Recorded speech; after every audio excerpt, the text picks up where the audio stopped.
It's time for Wise Money with Korhorn Financial Group with certified financial planners Kevin Korhorn, Mike Bernard, and Josh Gregory. Welcome to another episode of the Wise Money Show with Korhorn Financial Group, where every week we're helping you take your next wise step in your financial life.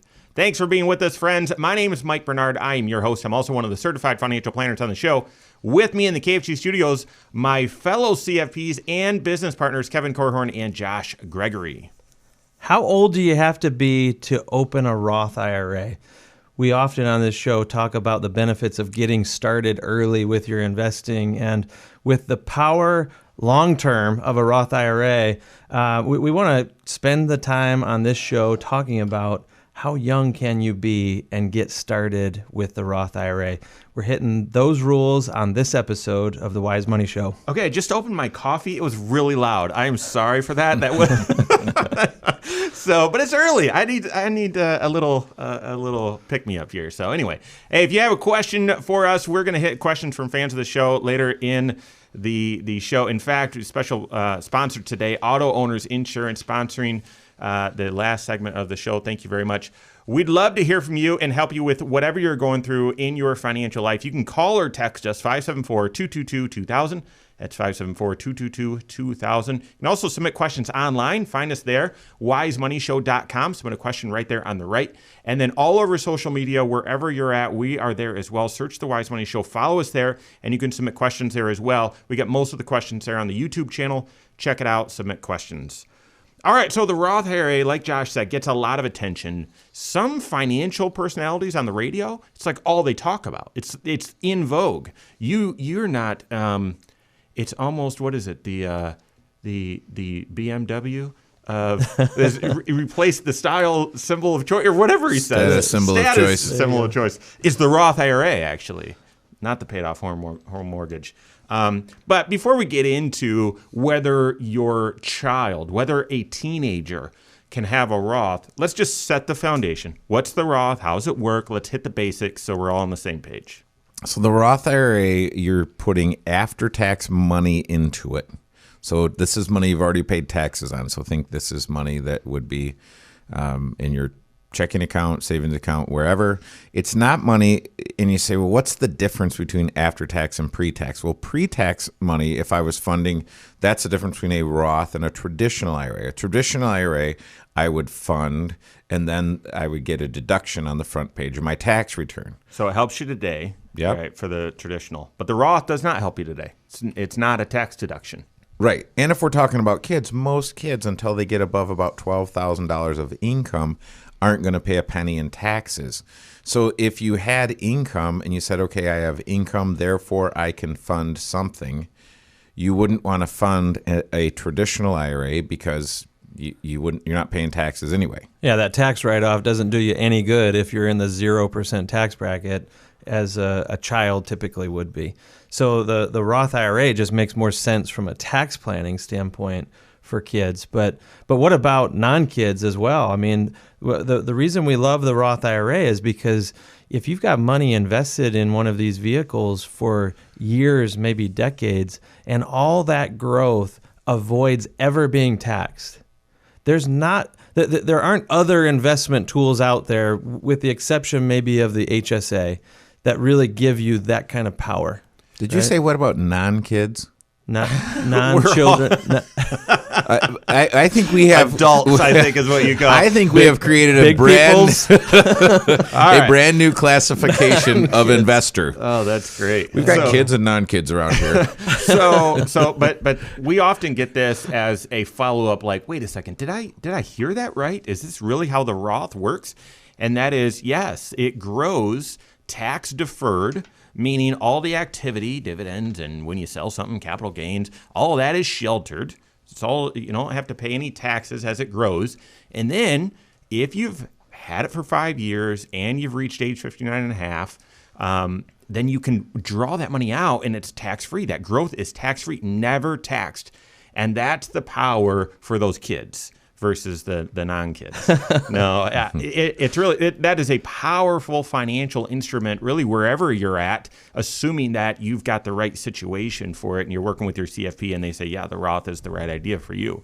For kids, it often can be because of that tax-deferred, that tax-free growth. So what's the age limit? How old do you need to be? You need to be 18? You need to be 21? You need to be 31? How old do you need to be? Well, in order to sign a contract and open an account for yourself, you've got to be an adult, whatever that means in your state. But that doesn't mean that you can't have a Roth IRA. That's right. Because if you are a kid who has a parent who can sign for you as a custodian, you can actually open up custodial Roth IRAs with some companies. Not every company will offer this. Not every investment firm out there makes this available. But those that do, you can actually open a Roth IRA for your child. You're the legal, responsible adult in charge of that account until they become an adult themselves. So there is no age limit. What is the requirement? Income. There's an income limit. So again, if you're under 18 and you're a kid, you have to get a non-kid to sign for you to be able to open this custodial. All right, we're done with the joke. Let's move forward. You have to to open the custodial. So you have to have a parent or guardian, whatever, to sign for you to open a custodial Roth IRA. But so there's not an age limit, but there is an income requirement. So if I don't have income, I can't do it. And so, and again, the nice thing about being a kid is that about $12,000 is the threshold before I start paying federal taxes. Now, hear me say federal taxes because you will be paying state taxes well before you start with federal taxes, because the state tax is a lot more like a flat tax. Yeah. So you need to have earned income, is what Kevin was saying. Your child needs to have earned income in order to fund a Roth IRA. Technically, and you never hear this, but technically, the Roth IRA contribution limit is 100% of your earned income, up to $6,000 or whatever. And so, technically, that's stating that you need earned income. Now, is interest income, does that count? No. Capital gains, if you happen to have some money that you sold and there's capital gains, does that count as income? No. You've got to go work. You've got to have earnings. A gift also is not Right. income to that child. So you can't just give them the money and now all of a sudden they have earned income and can qualify.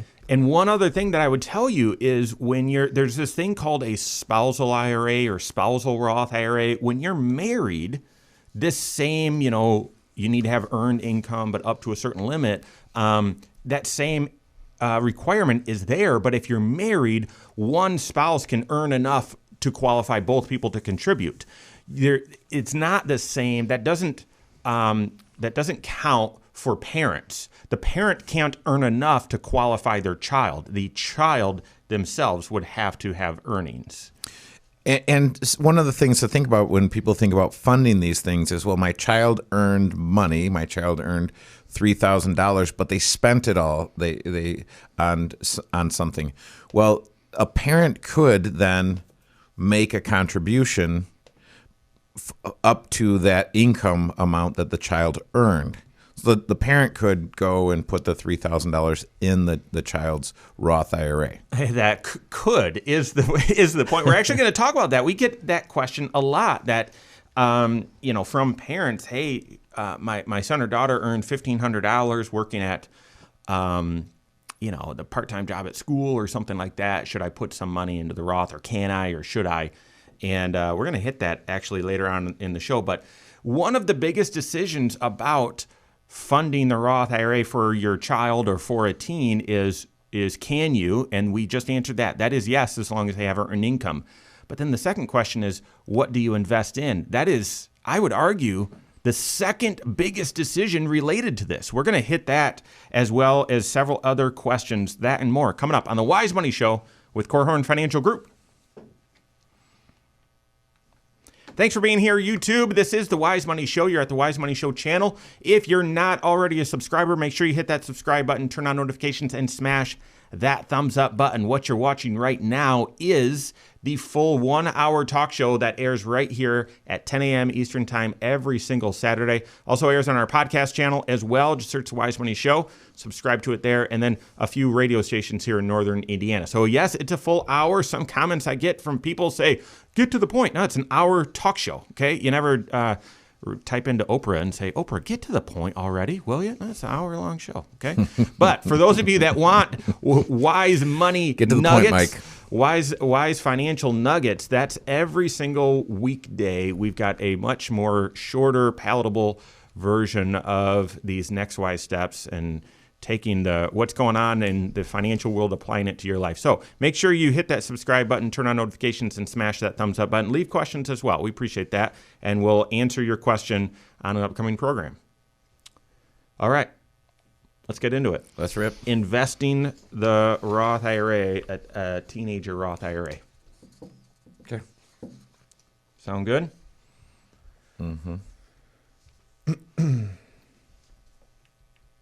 Can your teenager have a Roth IRA? The answer is yes, as long as they work. Gosh, you don't have to be the bad guy there. You can just say, yeah, the IRS says you need to go get a job. It's not just your mom or dad saying it. So, but then after that of can you, the next question is, how do you invest it? That's the next most important question. We're going to talk about that right now. This is the Wise Money Show with Korhorn Financial Group. Thanks for being here. My name is Mike Bernard. Here with me in the KFG studios, Kevin Korhorn and Josh Gregory. It's just mentioning every single episode of the Wise Money Show is on the YouTube channel. Check it out. If you haven't been there before, go to YouTube, search Wise Money Show, subscribe to it, and turn on notifications as well. Every episode here, as well as every Next Wise Step video that airs every single business day, you'll catch it all right there. Go to YouTube, search Wise Money Show, subscribe to it there. Okay, guys, so yes, you need to have earned income. There's no age limit. There's no age limit to have a 401 or a Roth IRA. There's no age limit on the other side either. It's just earned income. So at 70, are you too old? At 72, are you too old? At 75, are you too old? No, you just need earned income. That's it. That's the requirement. So let's go back to the teenagers, though. So teenagers, you've got the part-time job, you're working at Chick-fil-A, or you're working at the bookstore at school or whatever, and you've got some earned income, and so you're eligible to contribute to the Roth IRA. The next big question is, what do you invest it in? Yeah, this is probably the number one misconception on IRAs and Roth IRAs. Folks who are still kind of learning, what in the world are these things? One of the common questions that we get is, well, how much does a Roth IRA earn compared to a traditional IRA? And it almost kind of implies this misconception that the Roth IRA is an investment itself. And it's really just an account that you can buy investments inside of. This is an account that's created by the tax code. It's just a tax shelter, if you will.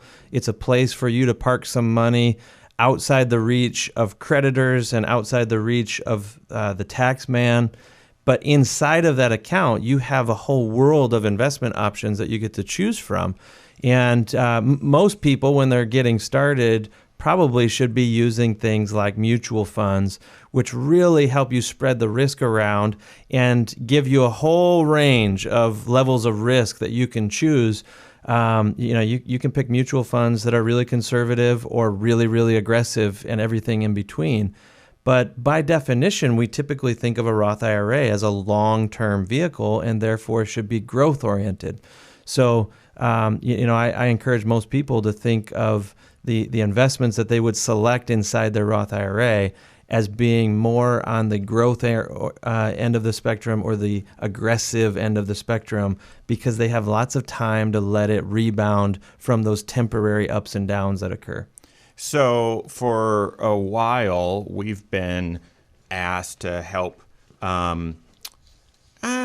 speak at different college courses, and one in particular at Bethel University, an investing course. Now, Josh, I know you've taught a course there before, but Kevin and I have been asked to come in and talk to the investment class.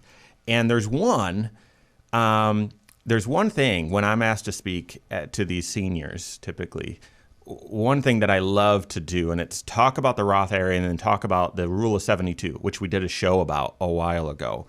And so just bear with me, math on the radio is just not that good.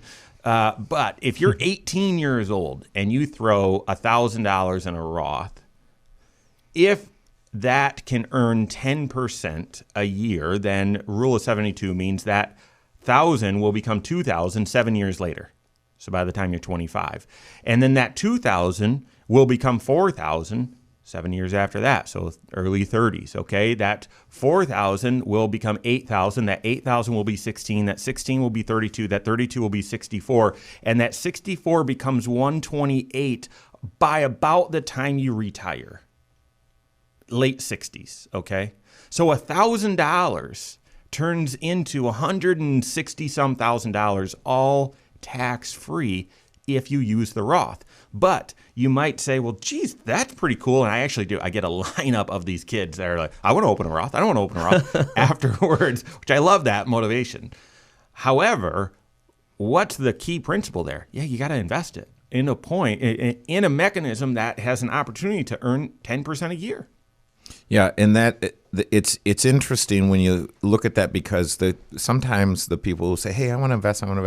Hey, investing might not be the first thing that you should be doing. Maybe you should be fully funding an emergency fund. Maybe you should be paying down your student loan debt. Maybe you should be paying off your car. Maybe you should be doing some other things. So it's not that when you hear us say, hey, get these kids putting money into the Roth IRAs, we're not saying that's the only thing that you should do. And again, a lot of times the kids are going to need to spend their own money and deploy it for certain purposes. And so this is where the parent or grandparent who says, I probably have more than I'm going to need in this lifetime. What can I do with some of the excess? It's a pretty cool planning opportunity to backfill one of these investments for the kids. Well, not only because of the financial impact that it can have, but you think of part of raising children to become, responsible, independent adults.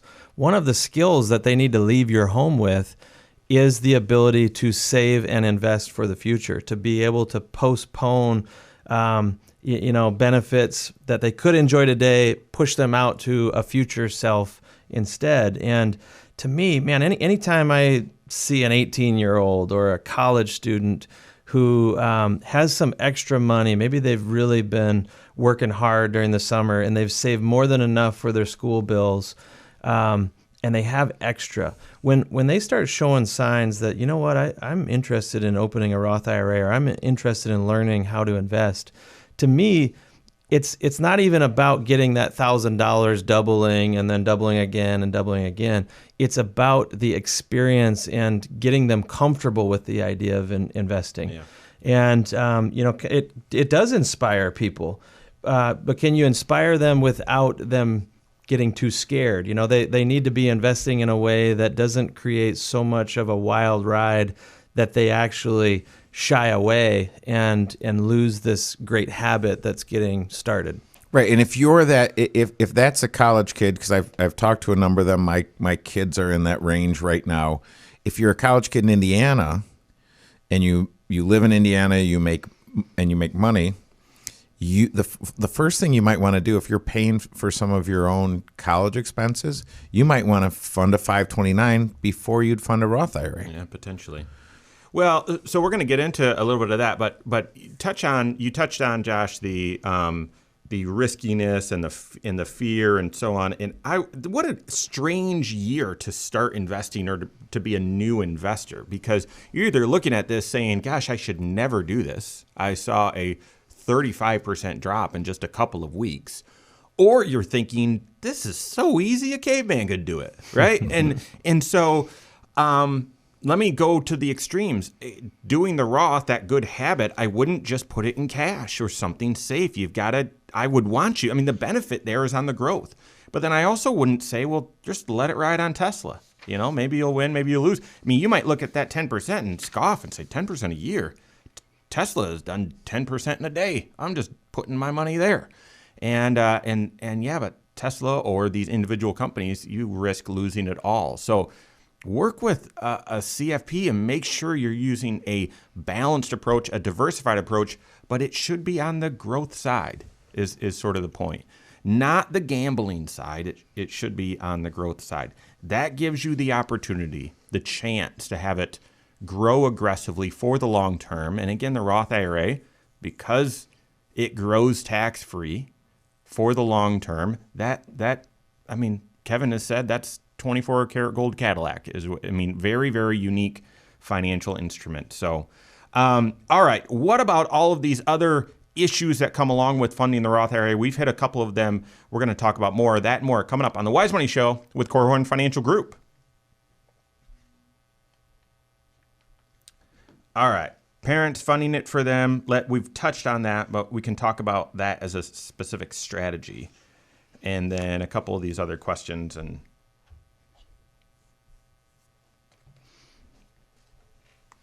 we're going into segment 3. Segment 3. Yep.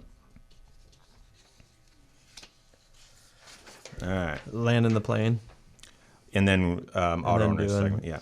So do you talk now about the folks that are, do you speak specifically to the business owners who have kids? Yeah, absolutely. And say, hey, listen, Yeah. get your kids working, pay your kids, and fund those things? Yep. There's a couple of different examples we can give there. And then the other thing that I think is, okay, so I'll go into it. Okay. All right.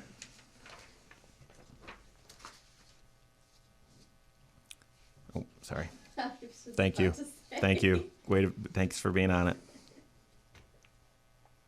One of the greatest financial regrets that the average person has is, I wish I'd have started sooner. Well, we're talking about that today, helping you start as soon as possible, or even helping you help your teenager start saving and investing as soon as possible, funding that Roth IRA. We've got a few additional topics to hit here connected to that. This is the Wise Money Show with Korhorn Financial Group. Thanks for being here. My name is Mike Bernard. Here with me in the KFG studios, Kevin Korhorn and Josh Gregory. Stay connected to everything Wise Money. Follow us online, wisemoneyshow.com, as well as wherever you're at on social media, Facebook and YouTube and Twitter, Instagram. Just search Wise Money Show and follow us there. And you can leave comments, questions there as well, and engage with the show. Appreciate that. All right, so let's hit a couple additional questions here or issues connected to teens funding Roth IRAs. Kevin, you and I were just talking about business owners and how this connects to them, but let me share a quick story before we touch on how it applies to business owners. And the first is meeting with an individual, and we had done the math, and it was, you're not going to spend all of this money in your lifetime. And then it got to, okay, well, what's the legacy? What's the big purpose? What's your why? If you're not trying to climb the mountain of building wealth, now what's the big why? And it really got around to helping family, helping kids, and so on. And so as we were talking about this, it was, well, are your kids funding Roth IRAs? Yeah, I don't think so. One's a social worker, one's doing it. Okay, well, what about gifting them $6,000 a year right into their Roth IRA? And, that's interesting. That would be helpful. And, the doubly benefit on why that would be helpful, not only to them, but that's a way of them inheriting this money tax-free and having them grow it tax-free. And that's even better than them inheriting your Roth. And it really resonated with them. Now, it would have been dangerous if we hadn't already done financial planning. Because you could look and say, well, geez, this money actually needs to revert back to you because you haven't planned enough. But if you've done financial planning and you've looked and you've reached those certain milestones where you're saying, yeah, actually, we're there. We're not going to need this money. Then looking at how you can contribute to Roths for your kids or even grandkids when they're working, but they don't have the resources to fund, that can be a very powerful thing. Man, I'm so glad that you took this to the financial planning aspect of this whole question, because, if you just declare in your mind that I'm going to help my kids, and you don't have a sense for where that help is going too far, and maybe actually could be hurting you financially. I've known some folks before who have helped their kids beyond really their own means and have literally kind of bankrupt their own future, all for the sake of their kids. And yet what you're describing is someone who's already done the planning. They know or have confidence that they're going to have enough for their own financial future. Maybe it sounds like even more than enough. And so now it becomes really a question of what's the best way to transfer wealth to the next generation, maybe during their lifetime, as opposed to waiting all the way till the end of retirement.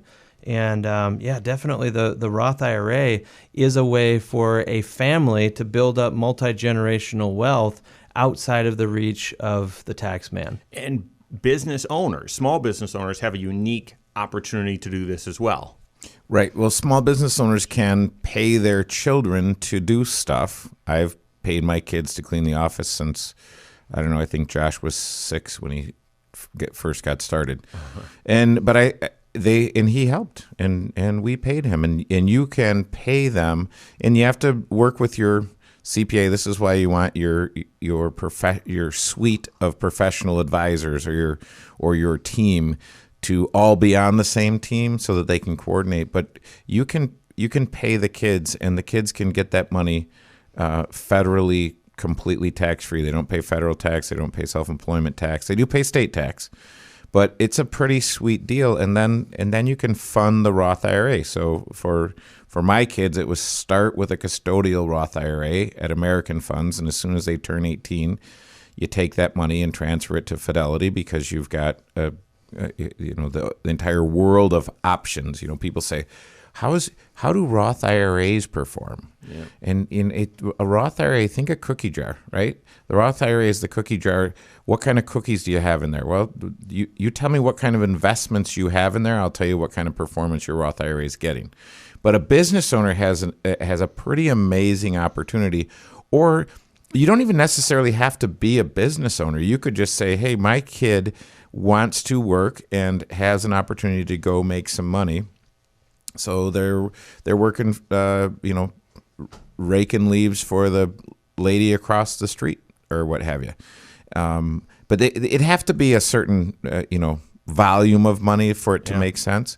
And I think not only that, because we're talking about funding a Roth IRA and how as specifically as a business owner paying the kids, but once the kids hit 18 and they get started, most retirement plans don't let you get in until you're 21. Right. My son Joshua when he was 18, he started in the thrift savings plan because he's in the Army.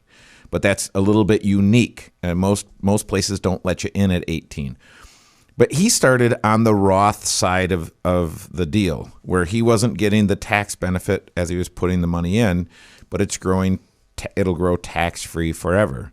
So I think, okay, not only do you love the Roth IRA, you love, probably, if you wanted a rule of thumb, probably till you were 30, you probably should love the Roth side of your employer's retirement plan, if it's available. I would again, and I know you'd agree, I'd tell you work with your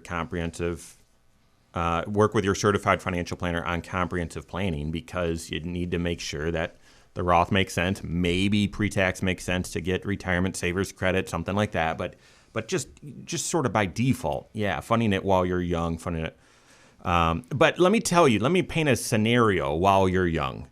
While you're young, you don't have a ton of income. Therefore, you haven't built up an emergency fund or a financial confidence account like we talked about last week. And you've got some student loans, but you've got some income. Do you fund the Roth over the emergency fund or the student loans? That's a good question. In my opinion, I've just seen too many cases where people get started on the aggressive long-term stuff and they neglect the short-term needs as well, like having an emergency fund, having the right discipline for your cash flow, the habit of budgeting. And then those student loans, they are a risky form of debt because there's no reprieve from them. Mm-hmm. You have to pay those off even if you're in a bankrupt type situation. And so to me, getting consumer debt wiped out, getting your emergency fund in place, Those are important to get started on first. And then also, if your retirement plan at work, you are eligible to be contributing to it, and there's a company match. Those are extra dollars. I mean, there's a pay raise essentially on the table for you to go get if you'll just contribute your share. Your employer will throw their share in, and now all of a sudden you're leveraging money at a whole new level. So to me, there are some times where there's other things to do before that Roth IRA becomes the priority. Yeah, I would agree with that, and yet I would also say if you've got the if you're working the plan, and the plan of building up an emergency fund, the plan of having the student loans paid off at a certain time, the plan of providing that foundation, gosh, even if you're not yet to the destination, if you're working the plan, I love funding the Roth early. I really do. I love mixing it in as one of the priorities, one of the things you're juggling. I often say it's like at the circus where you're spinning plates on several different parts of your body. But all right, anyway. All right, we've got questions from fans of this show. We've got that and more coming up on the Wise Money Show with Korhorn Financial Group. Don't take that too far. Come on. You know what I'm talking about. I know what you're talking about. Harlem Globetrotters, right? It's just kind of funny when you say it out loud. Hey, It is. I put something in the Wise Money Radio Slack channel that you want to click on. All right. We'll do. Because it answers something that was said in the last segment.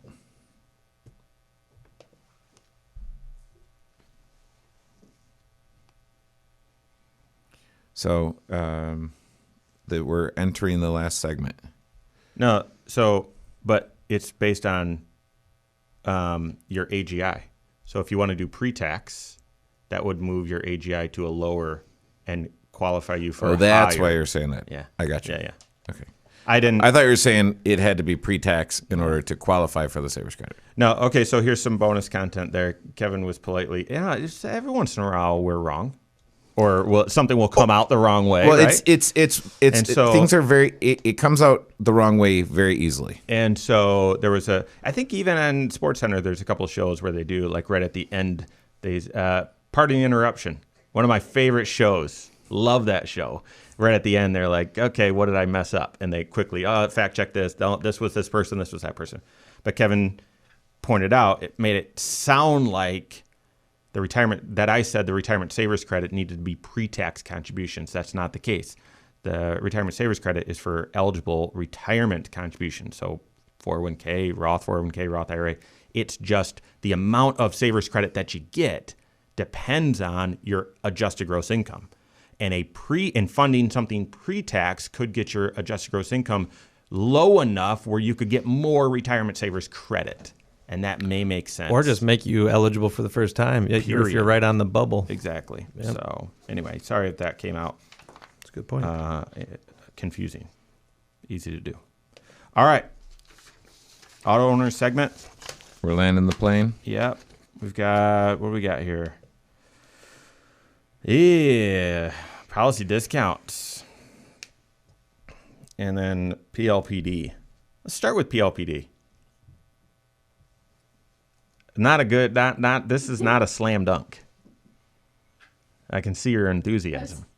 Look at PLPD. What? I don't want to talk about that. Let's start there. All right. No jargon. No jargon. What in the world is PLPD? We'll tell you that coming up right now. This is the Wise Money Show with Korhorn Financial Group. Thanks for being here. My name is Mike Bernard. Here with me in the KFG studios, Kevin Korhorn and Josh Gregory. Every episode of the Wise Money Show is available on podcast. Go wherever you listen to podcasts and check it out, whether that's iTunes, Spotify, wherever. Search the Wise Money Show. Subscribe to it. Rate this show there and leave comments. We appreciate that. We're into a special segment of the Wise Money Show sponsored by Auto Owners Insurance. We appreciate them and their partnership with the Wise Money Show. They've been doing that for about a year. We appreciate that very much. Special segment where we basically take questions from fans of the show that pertain to insurance, and that's what we're hitting first. And the first one here came online, and so it didn't leave their name, but when should you consider switching to PLPD? What in the world does that mean? What in the world does that mean? So PLPD PD is personal liability property damage. So essentially, there's all these different components of your insurance. And if you haven't sat down with your insurance agent, and I would tell you, really it ought to be your certified financial planner, where they sit down and actually explain the different parts of your auto insurance policy. Now, if that sounds terrible, hopefully the reason why you go through it is it's applied to real life. So you can actually see, oh, that makes sense. That's why I have this. That's why I need that. Well, when they're going through these different parts of your auto insurance coverage, you might get to the point, we're talking about it right now, where I don't really need comp or collision coverage. This car is not worth as much, whatever. But if you're driving it, you're still driving around liability. I mean, even if you're driving around, what do they call it? A beater, that beater could still hit a Bentley, right? That's right. You could. A hoopty. And actually on my route here, I'm just going to be honest with you. On my route, they put a roundabout in on Fur.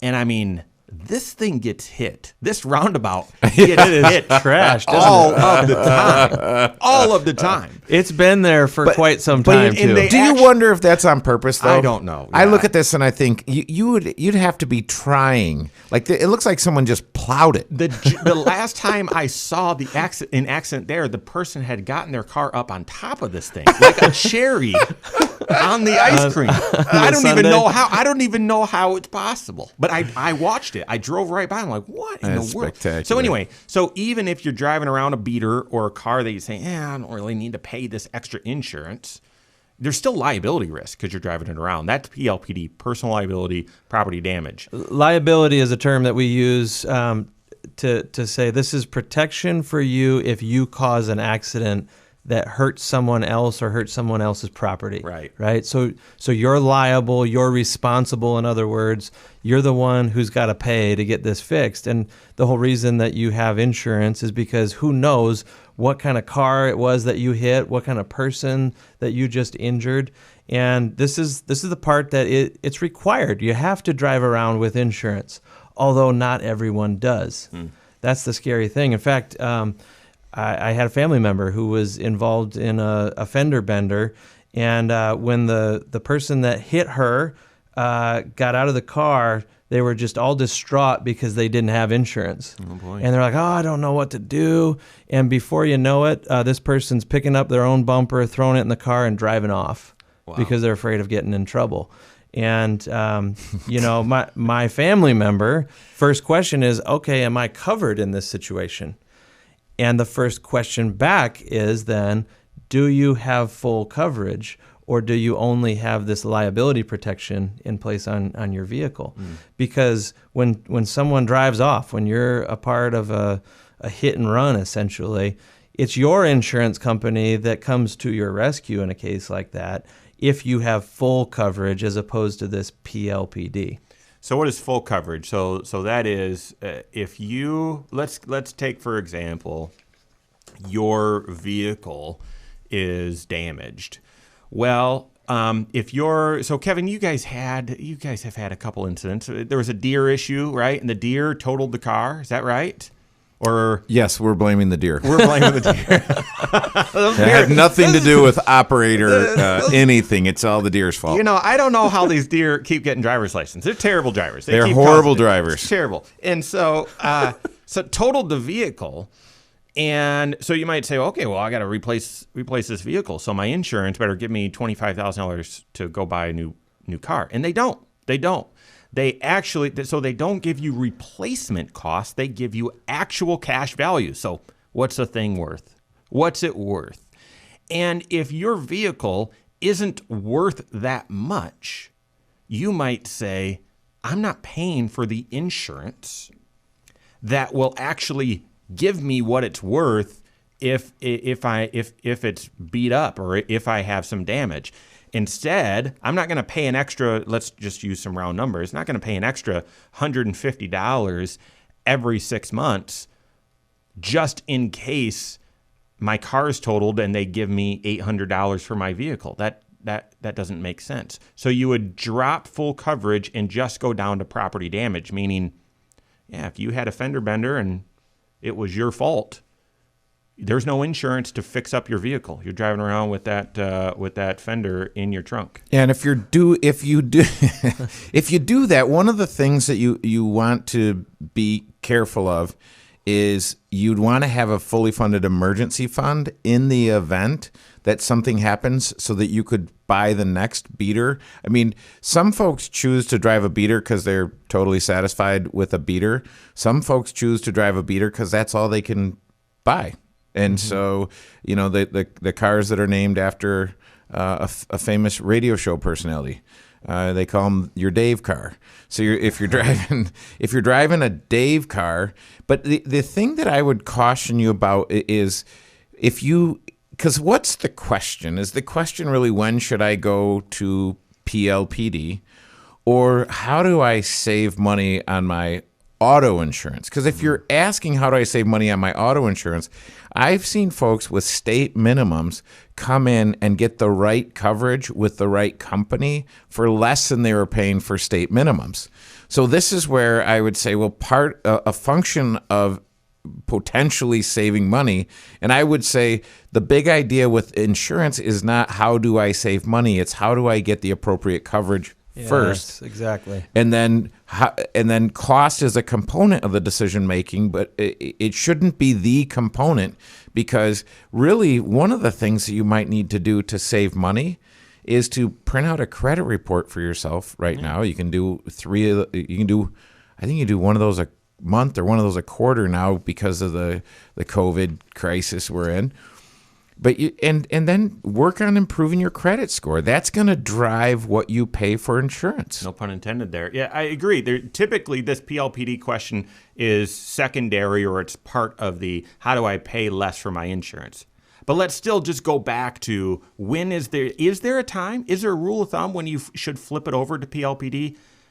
For me, I've just looked and said, well, when your car's value is worth such a small amount that if it was totaled, or if it was, it had bad damage to it, you just wouldn't even replace it. That's a subjective value, but that's sort of what I've. Well, let's just make it objective. As a rule of thumb, we really don't like rules of thumb, but let's go with it. So I've got a car worth $5,000, and if my insurance costs more than 10% of the car's value, that's when I start looking at, hey, maybe I don't want to. So if my car is worth $5,000 and my insurance costs more than $500, so maybe my insurance cost is $750. Now I'm saying, hey, I probably want to do something differently here. As long as the $750 isn't because I have a horrible driving record, or I've got credit issues, or fill in the blank. 10% for what period? Semi-annually, annually? Annually. Okay. Yep. Yeah. So what's my car's value?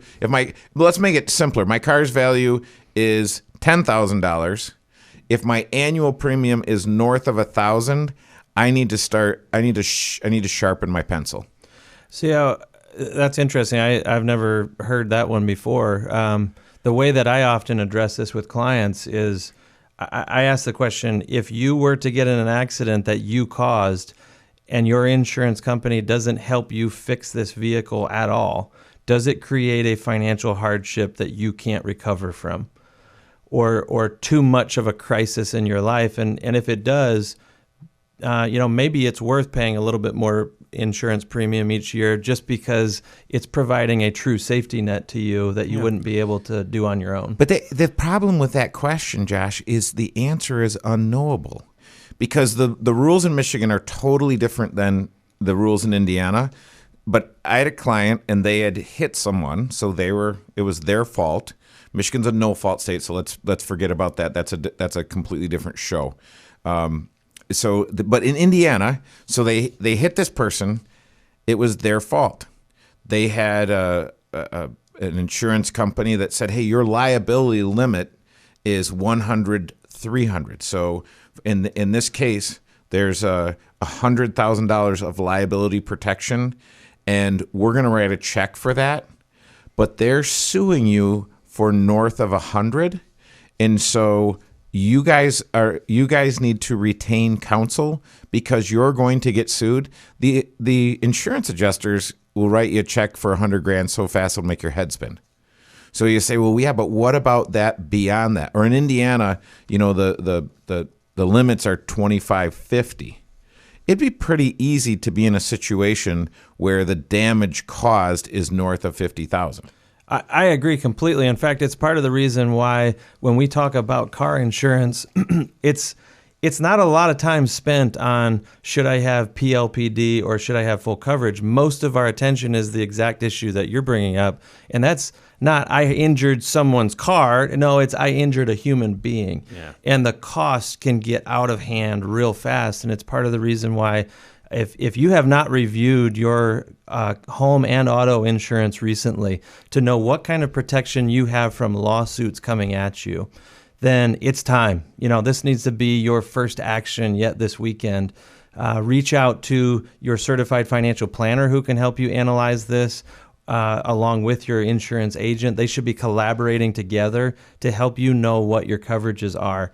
And I don't know. I think this is a financial planning issue that we're hitting on right now. Well, there's no doubt. It's so often of the amount of the cost that you pay is how much of the risk can I live with myself? How self-insured am I? And the truth is, if financially you're not, you don't have a strong foundation, you actually have to pay more for your insurance. So let's get that financial foundation solid and have you paying as little as possible. So great question. Thanks. All right, that is all the time we have for today. On behalf of Josh Gregory, Kevin Korhorn, myself, and all of us at Korhorn Financial Group, have a great weekend. We'll see you next Saturday for Wise Money with Korhorn Financial Group. Securities offered through Silver Oak Securities, member FINRA/SIPC. Advisory services offered through KFG Wealth Management, LLC. Doing business as Korhorn Financial Group. KFG Wealth Management, LLC and Silver Oak Securities Incorporated companies are unaffiliated.